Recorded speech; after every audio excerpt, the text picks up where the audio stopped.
All right, so we back at it again. Let's nose dive and get right on into it. A lot of us, hey, why is this thing called money and family instead of money and marriage, money and relationship, money and together? Because the whole thing for the people that are coming in or going to be on the replay, it takes a village to raise a child.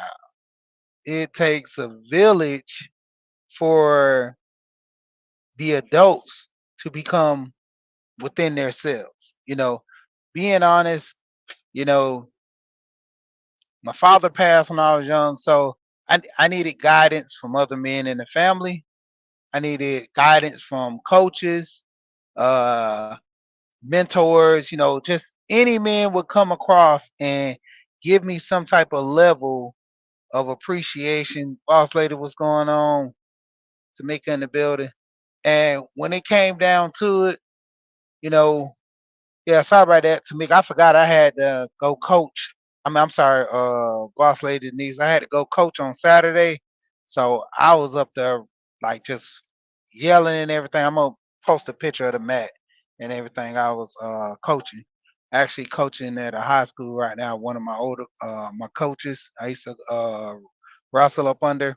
He needed some help because he had surgery, so he just needed somebody to come in and kind of wrestle with the young kids and show them the ropes and just get them acclimated to being into the sport. So, and a good thing too is I just found out my younger boys, they're in middle school, they can start wrestling because they just started bringing wrestling to the middle school. But back to the topic at hand.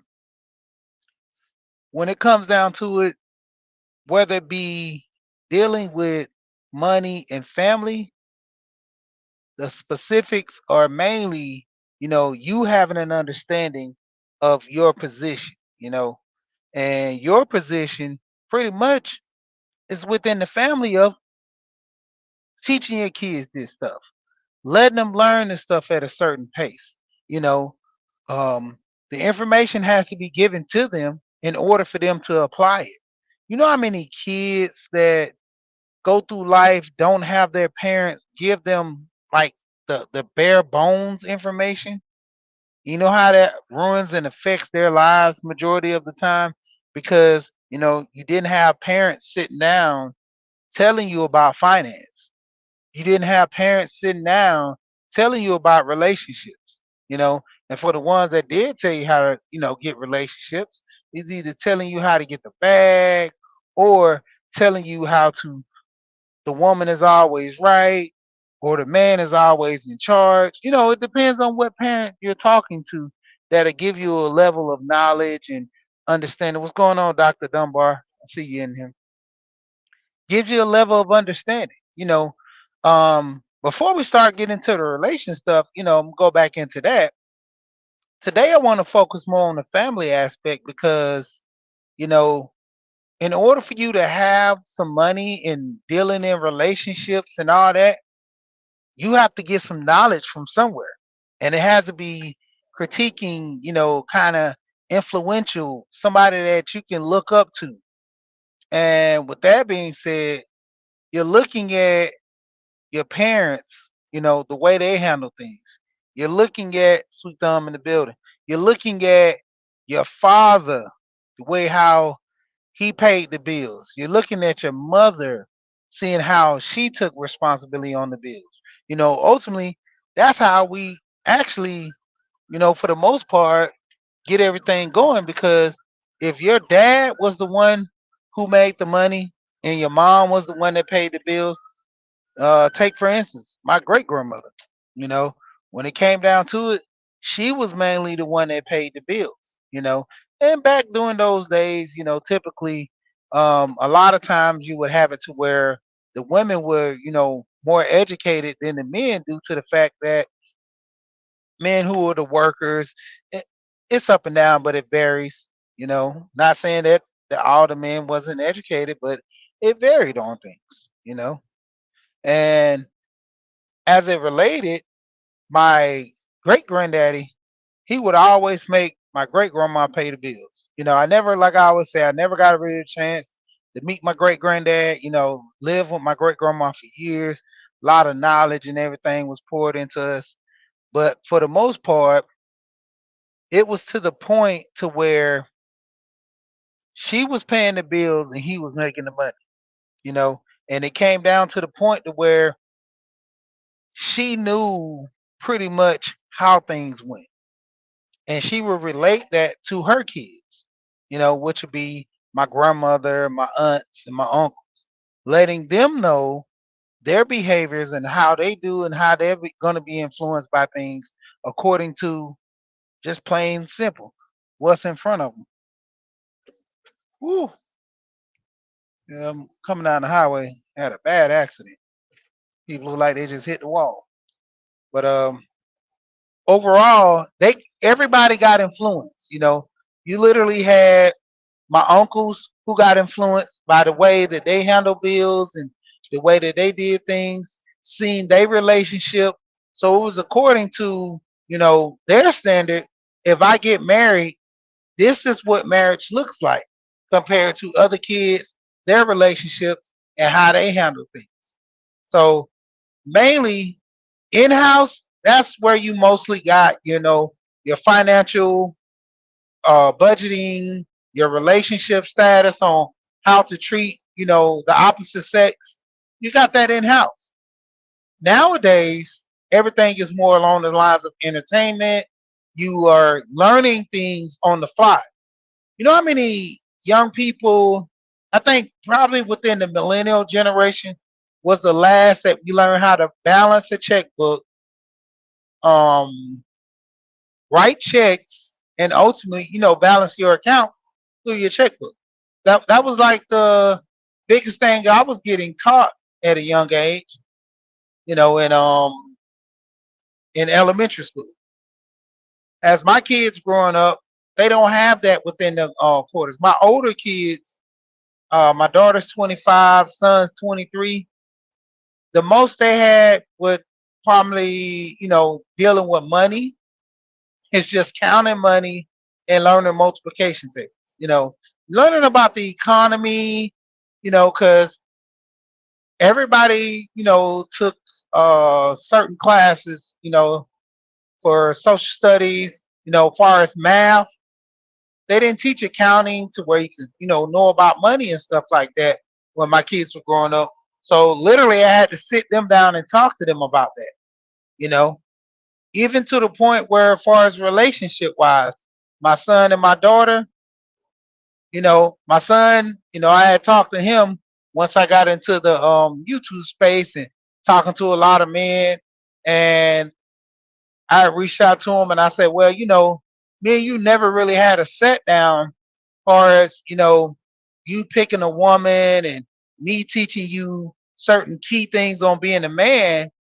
And his response was, I watch you the way you deal with my mom.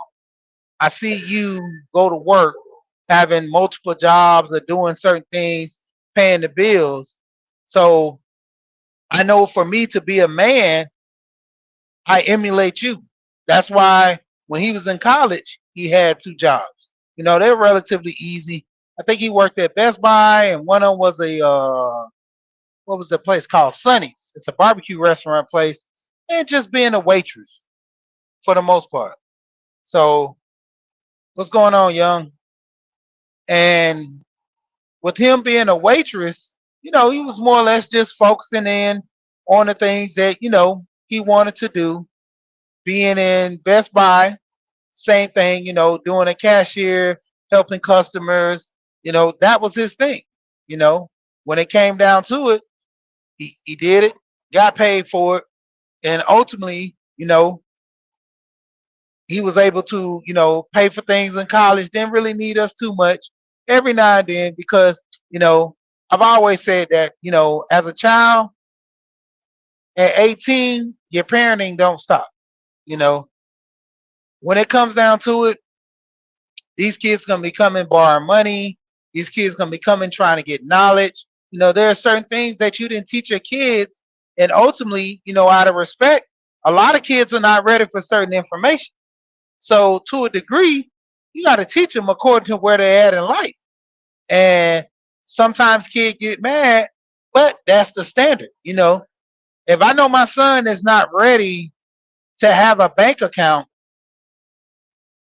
and he's bad with money, I'm not going to put him in that position. I remember my cousins, their dad was talking to them about getting bank accounts, and the mom went around and because they were separated, she ran and got him a bank account. Never told them rules and regulations, how things work. They would overdraft every weekend.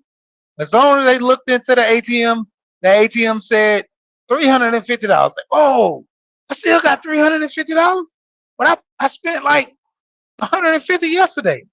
Oh, it's a bank error or something. So they thinking that my check got deposited. It's still in there. It's a bank error or something. I don't know, but I'm gonna keep spending till it's all gone. You know. And then after doing that about 3 times, then they realize, okay, they don't take money out. Well, that's another thing. I could just wait till Monday to finish paying all that money, putting it back in the account. If I make some money with the money, no, that's not always the case. And so, more and more they kept going to the point where their dad had to sit them down, talk to them, because he's real good with finance. I mean, he helped me budget a lot of things for myself. With him being my cousin, his mom went to school for an accountant. So she went to school for accounting, computer, something dealing with computer assignment, computer education, or something. But she dealt with computers, and she went to school for an accountant. Got an associate's degree, went and opened her own store, there. But when it came down to it, their father had to sit them down, talk to them, show them that the bank only deals with those transactions come Monday. So your best bet is, if you're going to spend money, spend cash, because once you swipe that account, once you swipe that card, there's fees behind it. They didn't know that if you go to bank ATM outside of their network, they have to charge a fee, even though all people know when you use the ATM, they tell you this is a $3.50 charge. This is a $2 charge. Whatever that charge is for that ATM, that's what they're charging you. And to a degree, these guys are just running wild, swiping the card, not knowing. And that's the thing. Lack of knowledge. If you're not sitting with your parents and they're teaching you this stuff firsthand, you know, you're gonna be just, hey, doing like every other person, just going out, doing what you want until, hey, life sits there and sits you down, you know. And like I said, going into it, you have your kids, you know, even with people that don't have kids, you have nieces and nephews, you know. Prime example, one of my friends, he has no kids. This guy is 49, it's gonna be 50 next year. He said, well, what do I need life insurance for? Queen in the building. Like, what do I need life insurance for? I don't have no kids. I say, but don't you have nieces and nephews? Yeah. I say, when you want to pass down some money to them, also with knowledge, because it's one thing to give somebody a boatload of money, then it's another thing to give them the money with the knowledge as well, so they can properly use the money. Oh yeah, that do make sense. So more or less, he started influencing his nieces and nephews on, hey, this is what you need to be doing with your money. This is how you need to be buying things. This is how you need to look into investing, you know. And the more he's talking to them about it, they're in middle school, one's going into high school. But the more he keeps talking to them about it, the more they keep reaching out to him, trying to get some level of knowledge on this money aspect. You know, prime example, my son. My son is 12 years old, in the 7th grade. And the more I talk about this on my channel, the more he gets intrigued to learn more, because he wants to be rich at 18. He said, I got a few more years. I'm trying to find out the best way for me to be rich at 18. And the old cliche, You rather be wealthy than to be rich. Rich is just a lot of money that can come and go. Wealthy is generational. And so teaching my son that his expectation to making money is to learn how to keep it and keep it long term. That's why shout out to Alonzo. I end up getting the IUL under my boys as well. So if I have one, why not them as well? Reflecting after 30 years, they'll be able to go in that account and start withdrawing money out. You know, it's paid up at 30. They got it when they were 10. So, hey, 30 years, they sitting on the easy street. By the time they get in their 40s, they're going to have a lot of money sitting in there and learning how to functional use that money for benefit. That's what I always tell a lot of people, that the things that I learn now, I'm trying to make my kids be ahead of the curve. You know, if I had this information when I was young, whew, the the the, the endless amount of things I could be doing. So me doing the YouTube channel is also to help my boys understand money, where I can just teach it to them, or I can just send them to the videos as well and give them more of the knowledge, and that's the thing. When it comes to our kids now, a lot of them like to be entertained by these apps. Why not put some on the app to where they can go and retain the knowledge as well, or possibly influence them through other apps, that you acquire that you're on as well, that can help them, you know. And it comes down to it with, once again, like I say, you learning the knowledge. A lot of times we have situations to where people are not learning the knowledge. And when you're not learning the knowledge, you're not being self-sustained. You're not sitting here passing the information on because you don't have any information to give. You're not being here to the point where you know you putting people in a position to win, because you can't put yourself in a position to win. And it all starts, like I said, once again, with you having that knowledge, learning the things, critiquing, and passing it on to the next generation. You know, when it comes down to it, easy as May. I mean, I could be entertained by videos all the time, but it's not really putting no money in my pocket to a degree. You know, if I have some videos that can give me some information, that puts me in a position to win and also help my family, I'm all for it. And a lot of times, I got a short video I'm about to drop, and it's according to a lot of people. When we start talking about money and family and relationships, how many people are encouraging their kids to do more? You know, it's two ways to be successful, when you're doing this. One big way is for you to sit here and work a 40-hour job. And if you want more money, you have ways to where you can educate yourself to make more money, by trade or going by school, picking up a craft, to where you're not putting as much down. So, say for instance, you know, you go to school. Say water, chicken, turkey, and you go to school, get your education, whether it be trade or anything. Once you get out of school, keep on being educated, taking certifications. There are certain IT jobs that you can get paid more through your certifications. So the more certifications you make, the more money you make. You can work a regular 40, or to some degrees in IT, you're working less than 20 hours a week and getting the same amount as people working 40 hours. That's one way. Another way, shout out to Dr. Dunbar, Big Discussions. Hey, you can work your 9 to 5 and then work your 5 to 9. A lot of people who say that, well, I'm not educated enough. I can't get these high powered jobs. I can't do this. I can't do that. But there's no excuse for you working more hours. You know, it's always told when it comes down to it, when you want more money for a vacation, you work extra hours. When you want to buy Christmas gifts and spend a little more money, you work extra hours. Why not work extra hours all the time? I understand you have to rest. I understand you have to get, everything's in moderation, but to a degree, why not put more hours in respectably for yourself? Because if that's what you need in order for you to take your finances to the next level, do extra hours. Go to work early, you know, get yourself prepared if you can clock in early.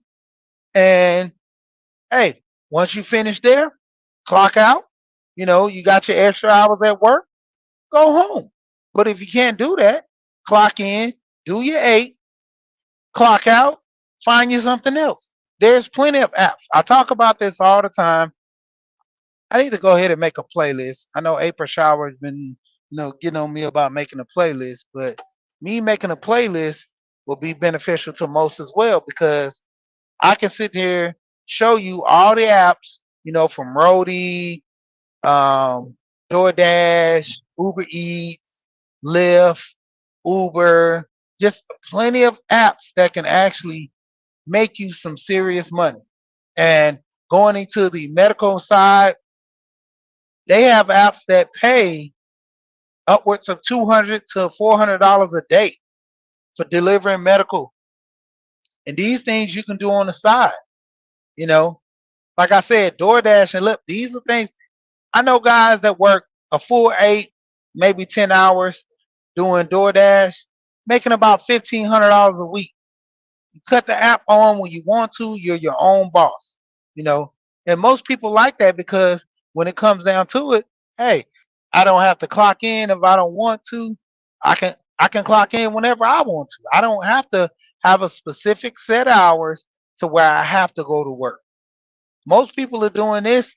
They go out of town, take their cars, go out of town, go to a specific area, see family and friends, come back out, do a couple of Door Dashes, do a couple of Lyft or Uber rides, dropping people off, and there you go. April Charles, I just spoke your name up about doing that playlist you was telling me about. That remind me when I started talking about the different apps that I've always talked about. That remind me about you saying about making a playlist. I got to sit down and I might be able to do that this weekend because I'm gonna be off and ain't gonna be running around as much. But that's the key. You sitting there having it to a point to where you have things set up in order for yourself to, if you don't want to work, you just use those gig apps. Or if you needing that extra money, hey, there you go. Like I said, you can always make more money at your job by upping your pay, you know, working more hours, or after your 9 to 5, come back in and work at 5 to 9. You know, get off work, do your 8 hours because that's the only limit that your job allows you, and then you come back and then you go ahead and work your 8 hours from there. Or 6 hours, or however many hours you want to use or do on the gig apps, or you might even have a side job. You have people, Malika. Shout out to Malika. Malika has a Etsy store to where she do things on her Etsy store. People have craft to where they're real crafty, they're good at things. Why not sell it? You know, um, I'm getting into this epoxy thing. I seen this one video where I seen this guy do something on epoxy. It was so nice. I'm thinking about doing it myself, you know. And that's the biggest thing when dealing with epoxy and all these, like, if it turns out good, man, it's awesome. Even when it looks bad to you, most people, to the naked eye, they just, man, this is awesome as well. So finding you some side hustles and selling, there's multiple apps you can sell things on. OfferUp, Facebook Marketplace, Etsy. Etsy has, I think, if I'm not mistaken, like a pay, Shopify as well. But that doesn't stop you from selling things on Facebook Market. It doesn't stop you from selling things on OfferUp. You know, when it comes down to it, a lot of people have side hustles they can do as well. Yeah. And when it comes down to it, it's a lot of things you can write off, especially going into the aspect of business. The more I've been researching and looking into it, there are so many business owners that write so many things off on their taxes. They're literally making more money by having their own business. You know, for instance, a lot of people who do podcasting and everything and taking this serious as a craft, you literally can write off your laptop. You can write off the camera that you buy. Hey, let's say you want a PlayStation, what is it, PlayStation 4. You can write off your PlayStation 4 because you're a gamer. You know, the kids they do gaming. You know, if they're on your stream and you stream their videos every now and then, that's something you can write off. And to get you a LLC and put it in a business, structured up under a business, um, was it Telebrands for people that don't know the first step? Telebrands, other things that you can, yeah, your cable, as well, yeah. A lot of times people do reaction videos, they can write all that stuff off. All your microphones, everything else, all can be written off. But just the point of it is who's giving that information and letting them know, how to do it.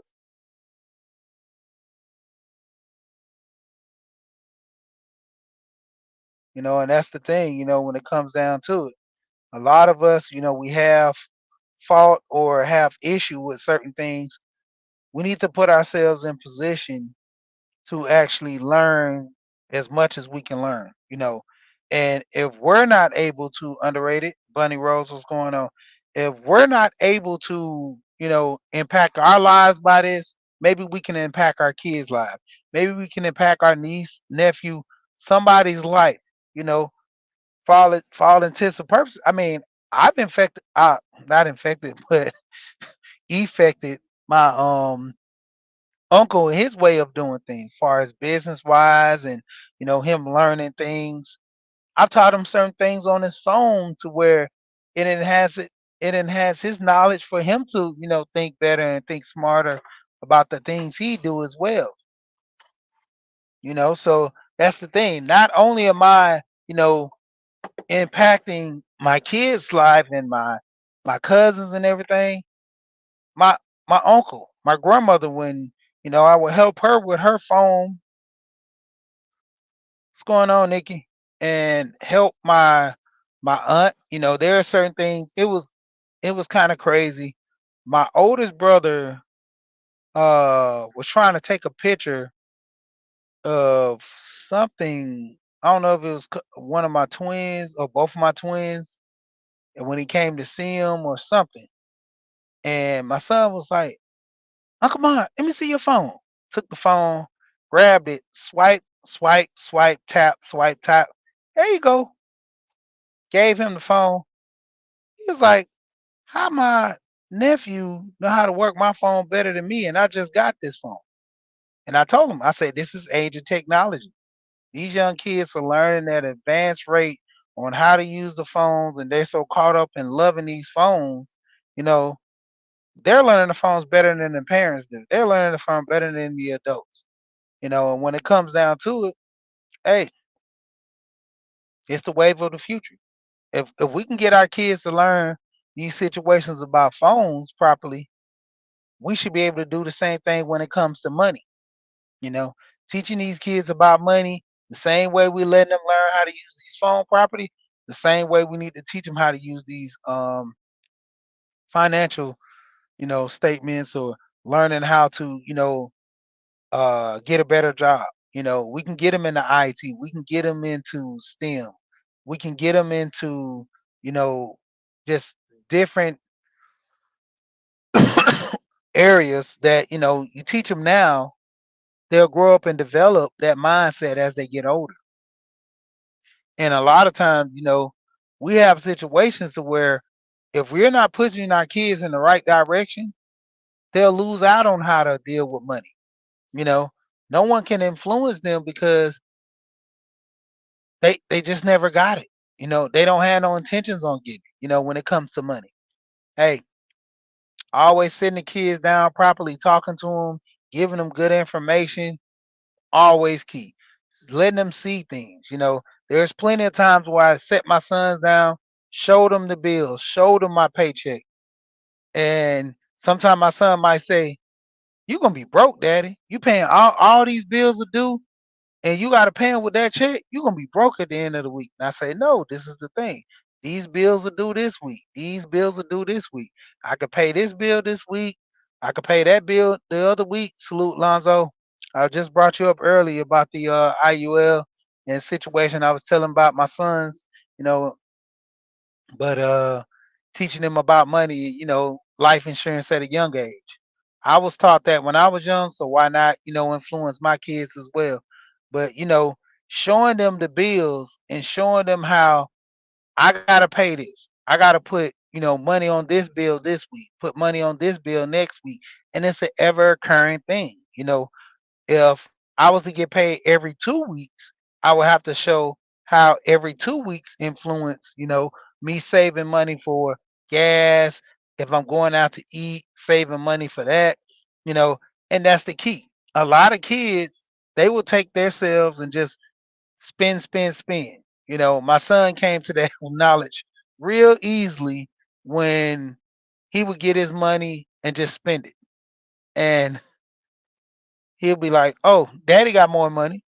And I have to let him know, "Hey, this is daddy's money. This is not your money. I can buy you things when we go out to eat, or I don't have to." But the point is, don't sit here and think that every time just because I have money, I'm spending on you because.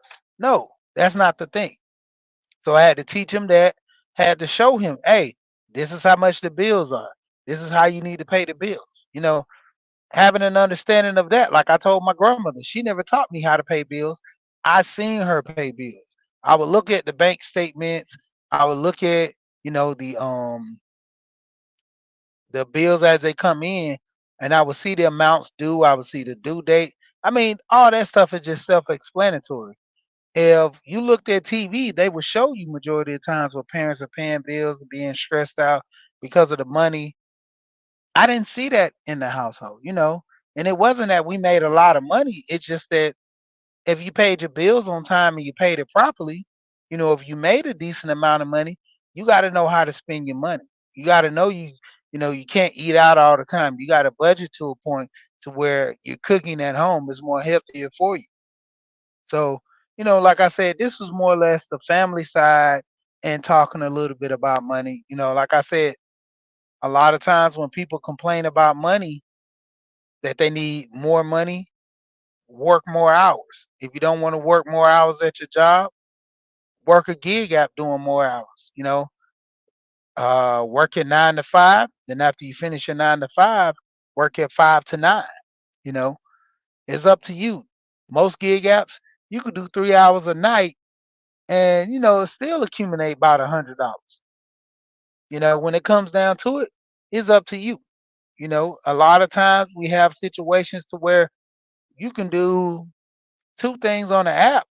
They have an app called Roadie now. I think a guy, he had a Honda Accord. He dropped three toilets off. It was crazy. He put two in the back seat, probably one in the front seat, and or one in the trunk. But the thing of it was, he got those three toilets from Home Depot, put them in the Honda Accord, dropped them off to the guy's house. Less than 30 minutes, he got paid $45.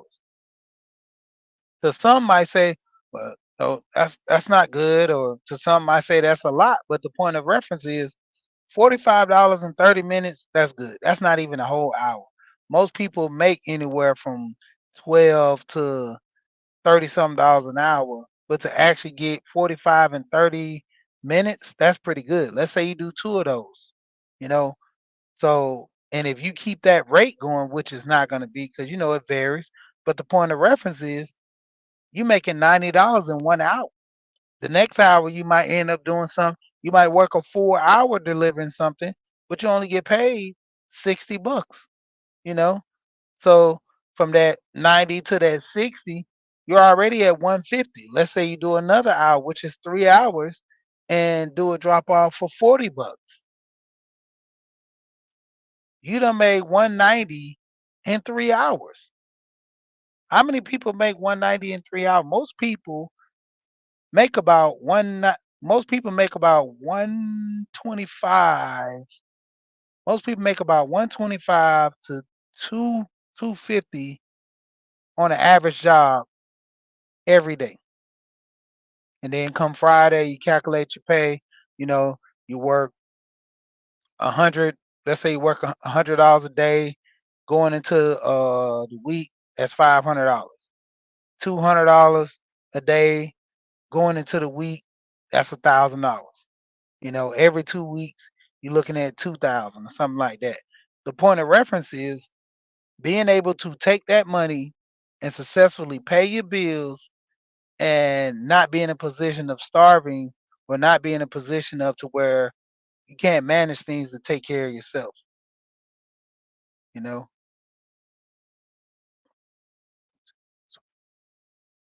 And that's the key, learning money, being able to financially use it, taking the money that you have and being able to support things, taking your resources and showing others like, okay, this is how much I make. This is what you need to do to make yourself be more successful. You know, put yourself in position to win this way. You know, if I'm making $40 an hour, I want my kids to make $60 an hour. If I'm in a position where I can own my own truck and drive for myself, I want my kids to be in the same position to be an owner. So it takes dedication and it takes time. A lot of times we're in situations to where, we're not influencing our kids to get this information. So a lot of times kids are at a disadvantage, so that's why I say just keep giving them the information. Sometimes you might have to just bring your kids along and hopefully they'll catch up. But others, you know, the knowledge is they're ready to obtain the knowledge. It's just up to the parent to actually take that next step and giving it to them.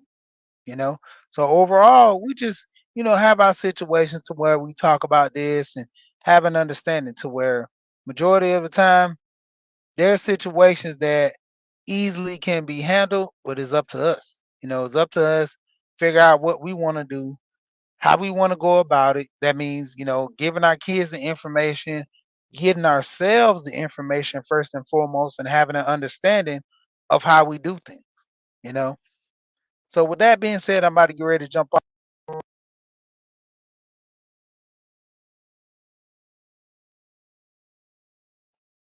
overall. There, but there it goes. But overall, having an understanding about the money. That's the key thing.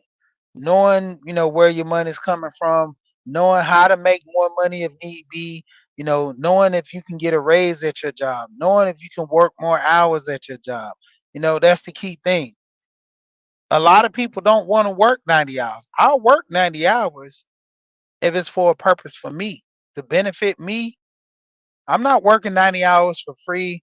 I'm not doing anything, just with no, return. It makes no sense. Now, if I'm doing it to obtain knowledge that can get me into a better position, of course. If I want to get into IT and I'm getting to be I'm doing into a position of being self-taught to where I'm learning these things to where yeah, then you'll have an understanding. But other than that, you know, why are you doing things for free? Having that understanding that if I want more money, I got to put in more work. If I want, better things, a better life, I got to put in the work. The cliche, nothing comes free. You got to work for it. A lot of times we're in a position to where our kids, we got to teach them how to work for it. You know, like I said, once again, before we jump off, if you work at a job, your job gives you a set amount and it's not covering and paying the bills, work extra hours. We don't have to just work extra hours when it comes to us taking vacations or paying for something for Christmas or something like that. Or let's even say if you have any home improvement things that need to be done, you have to work an extra, 2, 3 hours. Why not work extra hours all the time to put yourself in a situation to where when it comes down to it, If you want to take a break, you want to take a week off, you can do that because you put in the work. Same thing applies at your job. If you're at a position and you want a raise, see what it takes to get that raise and go for it. If the job is not giving a raise or not at that time, what are your other options? Work more hours. Let's say the hours are not there at the job. If you have a car, there's no excuse. You can't be doing DoorDash or doing Uber or something like that to get extra money. You know, after your 9 to 5, work your 5 to 9. Get you some extra hours in. Make something. Sell it. You know, you have some things in your house that you don't use as much. It's worth something to somebody. The old cliche saying, "One man trash is another man's treasure." And with that being said, I'm about to hop off of here once again. We here and we gone.